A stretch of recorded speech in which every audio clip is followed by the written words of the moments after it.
I just want to show you that out in the distance where the water's moving is actually where the creek is, and that this water is occupying half of the main horse pasture. I'm going to try and zoom in and show you the creek moving. Let's see if I can up above the fence line. I'm not sure if you can see that yet. Can you see? Way beyond those trees. Beyond the trees. And it's usually at least 5 feet down from there. This is a lot of water. Oh my goodness. Let's see if you can see it in the distance from this angle.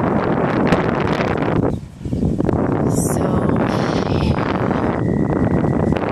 we've had enough rain here in the Midwest. Last year we would have begged for a little bit. This year, too much. Too much.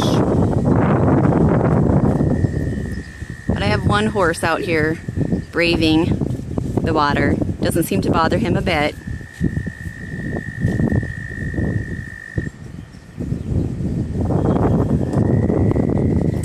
Too much craziness.